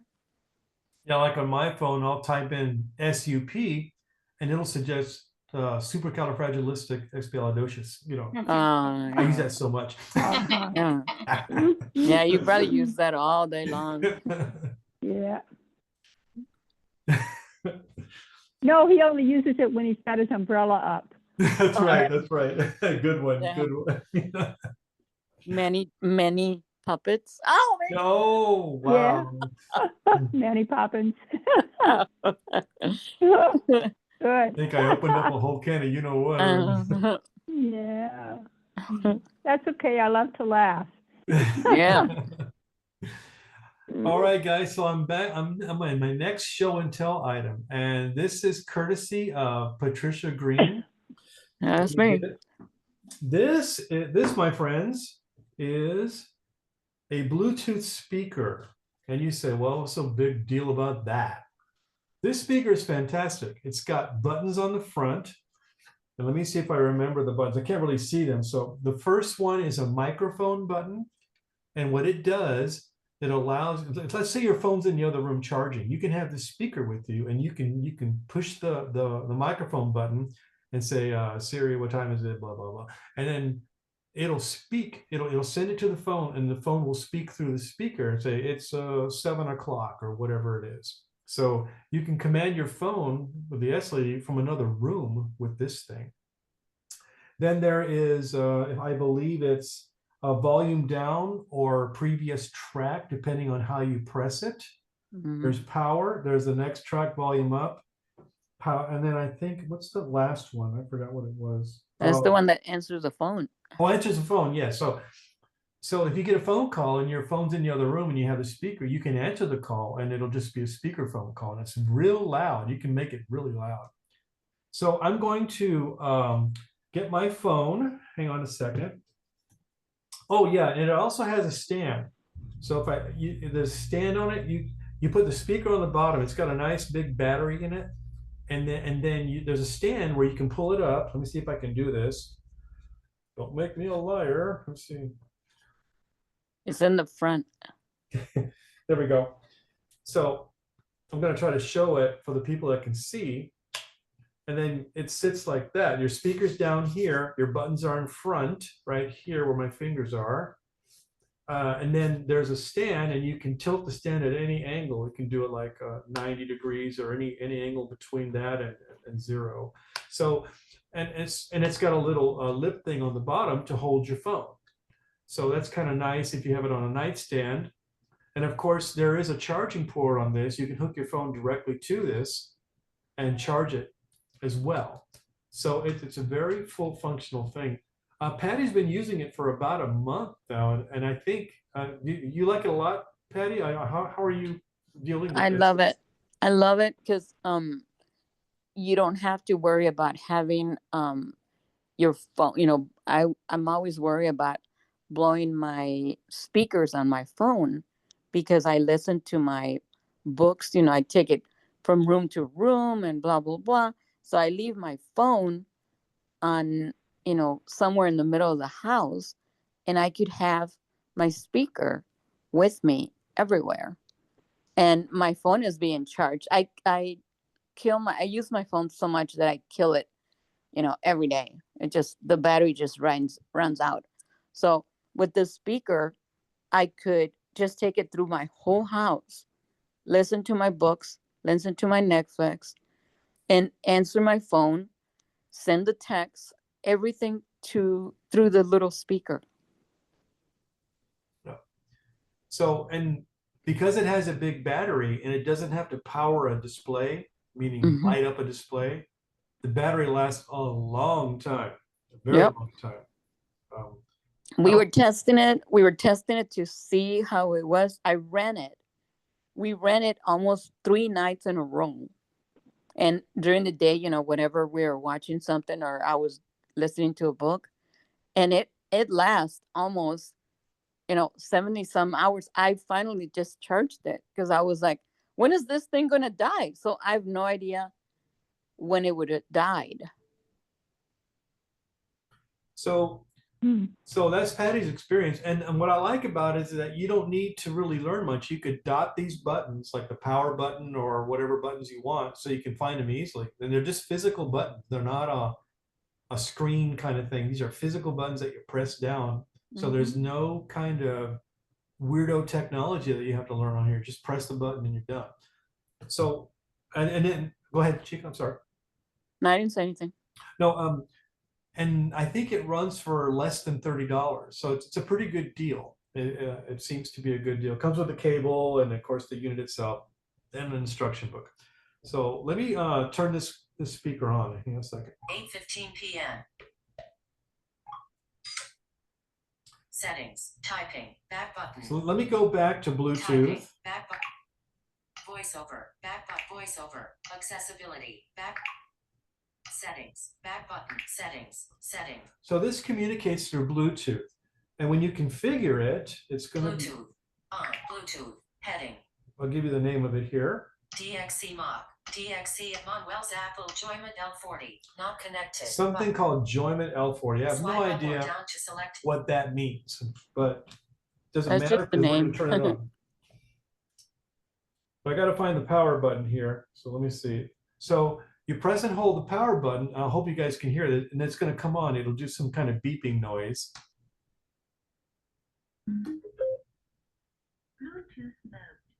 So now it's on. So let me go to my phone. Now my phone's audio is muted on the phone. It's going to come out through this speaker. DXCMZD connect to accessories you can use for activities such as streaming music, making phone calls, and gaming. Learn more. Link. So Use let's the get out rubber of to here. access links. Bluetooth. On. Button. Can you guys hear that okay? Yes. I don't know if you can. Let me turn it up a little bit. I'll get it talking. Settings. Heading. Search. Search field. Dictate. Button. Manuel Celis. Apple account. iCloud Plus. And more. You hear that Button. now? Airplane mode. Yes. Switch button. Off. Yes. Wi-Fi. Xfinity 8209. So it basically replaces the speaker on your phone. Now the good thing about this is if I put the phone away, I can talk to the S-Lady. So let me close my phone. I'm gonna put it down on the floor facing away from me. Maybe I could do that. And then I'm just gonna talk to the speaker as if the phone's in another room. So I'm gonna press this mic button and see what happens. Siri, what time is it? It's 8:17 p.m. That was a speaker. That's a speaker, and it went through the speaker to the phone. 8:17 p.m. Siri, play Mozart. I couldn't find Mozart in your Apple Music library. You can ask me to play a radio station or ask for your music on a different app. Oh, well, I do have Mozart in my collection, but obviously the smart lady's not as smart. You have to have it in your 8:17 collection. p.m. What's that? You have to have it in your collection. Yeah, I guess so. So anyway, and then what's really cool about this is that, like Patty said, she's an avid book reader. I've never seen a person read so many books. Okay, and she'll listen to books all night on this thing, and during the day she'll have it, and she could have her phone charging and still using the phone as if it was in her hand. And with this, it just makes it so much easier, and the battery lasts forever. I mean, it's an amazing thing. It's a little heavy though. It's about half a pound compared to the iPhone. It's a little heavier, but it's just all battery and speaker. That's what it is. And of course, these buttons, help you control everything really nicely here. if I would have had a Mozart playing, I could show you how you lower and raise the volume, but I'm sure you know that works. And then when you're all done and you want your phone back, you just press this power button again. Let's see if I can find it. Let's see, power button. You press and hold, and it'll make a sound and it go to go off. Doo-doo-doo-doo. Now the speaker's off, and I got to grab my phone because it's on the floor. Hang on. So I could be watching, I mean, I could wash my dishes at night with the speaker next to, nearby, and my phone across the room, so I don't have to wet my phone. Yeah. And it's so clear. It's just so clear. Yeah, it's made to not distort. You know how you can raise the volume of certain things and it starts getting real scratchy sounding or overdriven. It doesn't do that. It's protected against that. So you always have a clear, loud sound, but not too loud that it blows past the capacity of the speaker. So they've really tuned this thing really nice. And I didn't even put it up all the way. I could still raise the volume even more, but I just wanted to be sure it wasn't too loud, that it wasn't distorting on the mic going to you guys, because it'll sound really strange when I do that. So, and that's my story. I'm sticking to it. That's a Bluetooth speaker. I'll put a link to it in the notes. They're a little bit less than $30, but for what it does, it's pretty well worth it. And I was shocked that Patty liked it so much. So, and that's why I'm showing it. Yes. Any questions on that? All right, we're going to go to the next thing then, guys. Okay, so Barbara wanted me to review InnoSearch AI. Okay, if you remember, about almost a year ago, this is one of these apps that allows you to plug in something that you want to look for, and then it searches all the major retailers and gets you a good price. And usually, if you do it through this app, the price comes in lower than Amazon, even if it's from Amazon. So they got some kind of deal going where there's a little discount, not much, but a little bit, for using this service. So I have an icon on my home screen, and I'm going to launch it and tell you what the name of the site is. And I think it's InnoSearch.ai. I think that's what it's called. So let me do that. 8:21 p.m. Okay, so Settings. let's see here. Home. Let's get over to that. I don't know where it's at. Hang on a second. PBS. Page 2 of 5. Fave Maps. Discover. ADP Mode Pet Smart. Gun 9. Clue Maps. Naviland Maps. Page 3 of 5. InnoSearch AI. So there it is. Double tap to open. InnoSearch AI. I'm going to double tap on it. Web. And then it takes a second to come up, even on an iPhone 14 Web Pro page Max. loaded. So what you want to do, like always, it's the normal steps whenever you purchase anything. You got to look for it, then you got to put it in your cart or buy it right there. You go to your cart, you make sure the price is right, and then you proceed to checkout or go or securely check out in this case, the same thing. And then you just make sure that your card information is okay and the shipping point is okay, and then you just buy it. That's basically it.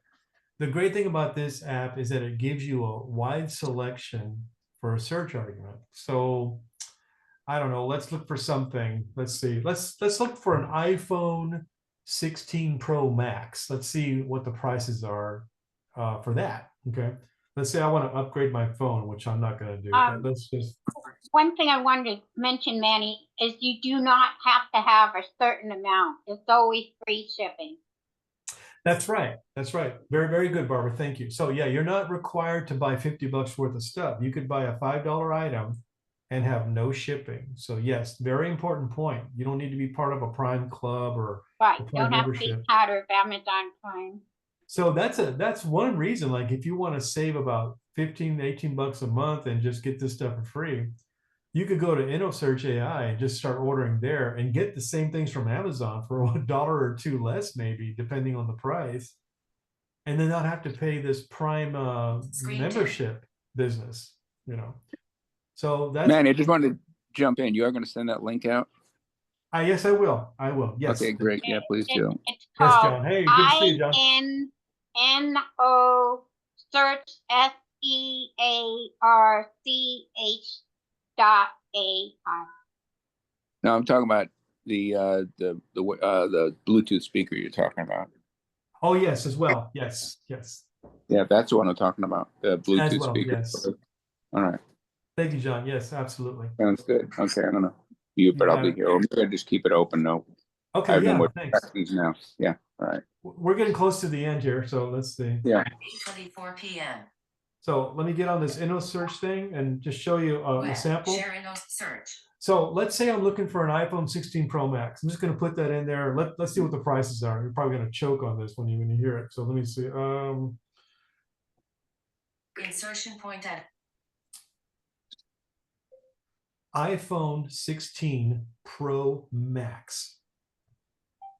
inserted iPhone 16 Pro Max. Found 5 suggestions for iPhone 16 Pro Max. Found 5 suggestions for iPhone. So that's kind of cool. It tells you how many suggestions it found. So let's swipe down to the suggestions.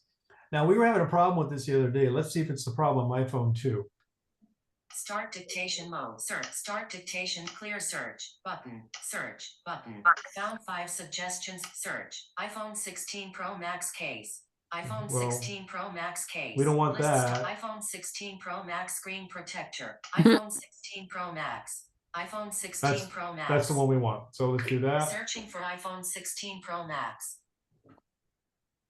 Now on, let me just make sure this comes up. So when it comes up, you have to swipe down to it and you can navigate by headings. That's how it divides all of the search results. Found 81 results for iPhone 16 Pro Max. I'm just going to go down to the first few just so you get the gist of what's going on. So I'm going to swipe to the right to get to the first item in the list.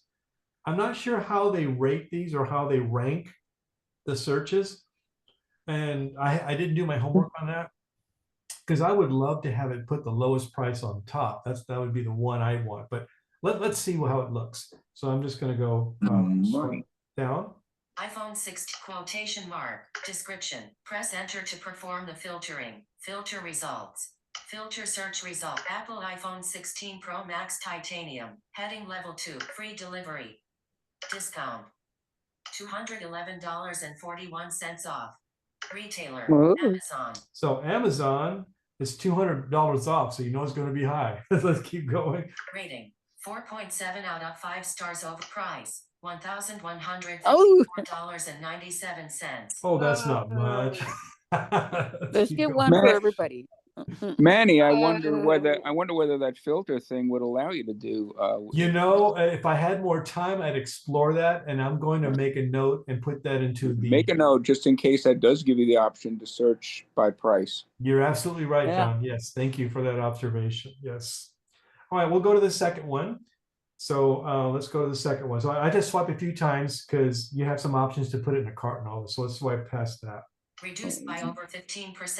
Free 30-day return. Chat with InnoSark for Apple iPhone 16. So this first one was Amazon. So let's keep going. Add to cart Apple iPhone 16. Buy now Apple iPhone 6. Bookmark Apple iPhone 6. Apple iPhone 16 Pro Max US version 256. Here's the second item. Free delivery Friday. Discount. $64 and retailer. Amazon. Rating. 5 out of 5 star. Price. $1,179. So from the same company, two different vendors have it at different prices. So this is kind of cool because it puts them all together. Mhm. Let's go. I'm going to skip down to the third one and I've swiped through all of the options here. And let's see what the next one is, just for fun. Page 3 of 69. Ask InnoSark. Button. Ask Inno. Price. $1,148. Page 4 of 69. Price. $1,399.90. Yeah, it's going up. Wow. Page 5 of 69. Reduced by overt price. $1,599. So maybe it's already Ooh. sorted by price. That first one was like 1,100 and it's going up in price. Yeah. So Yeah, but So, Manny, yeah, it's but I not think clear to John's- me. I mean, I think you're could be comparing apples and oranges. If I were to do a search, and I'm not second guessing what you've done, but Mhm. you know, we're talking, I don't so much care about colors, but some may have 256 storage, some have 512. You see what That's I'm right. saying? And again, So, you I have mean, to specify that. Yeah. I want, 16 Pro Max, 512 GB storage, blue. Well, I wouldn't care about color, but Right. you're going to get a mismatch depending on how much onboard storage it has. You're absolutely right. Yes. So in my search argument, I should have specified that because that is a key capacity that will affect the price. Yes. So the amount of storage and the amount of storage it has is very important because it drastically raises the price. So maybe that lower price one was 128 gigabytes. I heard one of them say 256, and that was lower, but so I say, of course, hello. That's true. That's true. Very good point. So what you would do is if you liked one of those, you would put them in your cart and you would review your cart. There would be a thing on the bottom that says secure checkout. I think that's the button. You do that, and then you can choose your payment method. You can choose, I think you can do crypto, you can do credit card, you can do all kinds of stuff. Funny money. Yeah, you choose credit card, you got to fill in the credit card. Screen dim. Now with JAWS and Windows, our experience was that it wasn't 100% accessible. In fact, Barbara sent them a letter. I sent them an email telling them as much. And did you hear back from them, Barbara? Did they? Yes, they did. They want us to call the customer guy that's in charge of the website. Oh, that's positive. I didn't So think it I would. thought we'll do it when you come over for lesson. Sure. Talk to the guy. So there you go. It seems like they're responsive to an email we just sent on Monday. So that's really good. So there's a couple of things people need to know. First of all, it is free returns. They take care of the returns. So if you were going to send it back to Amazon, they'll send you the Amazon return or wherever. It has many stores, including Target, and it has lots of different stores on there. Walmart, Target, all the different stores. What's the other one that has the geese fry? Oh, Best Buy. Best Buy. Okay, Yes. so it's got all those. On the bottom, it has a tab for orders. So you can tap on that and it'll tell you whether your order's shipped. You can track it to see where it is and so forth. And if you use it and you use Manny's name, he'll get a $10 thing back. Well, So everybody use it. No, but seriously, it's really a good consideration. I was skeptical at first because who are these guys and boom boom, but Barbara's been ordering from them and she's consistently had good results.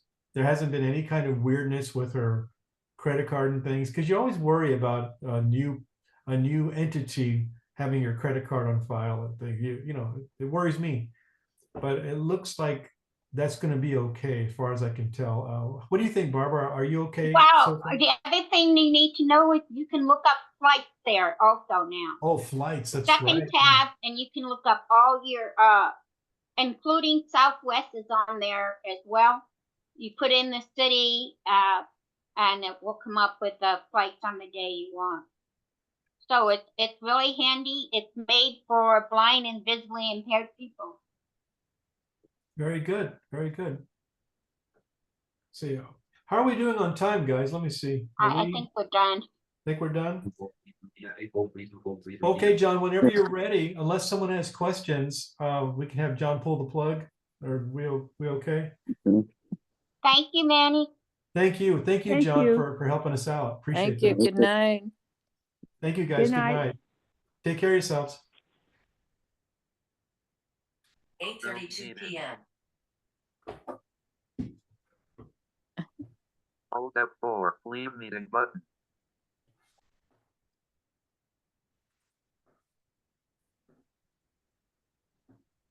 I can't leave.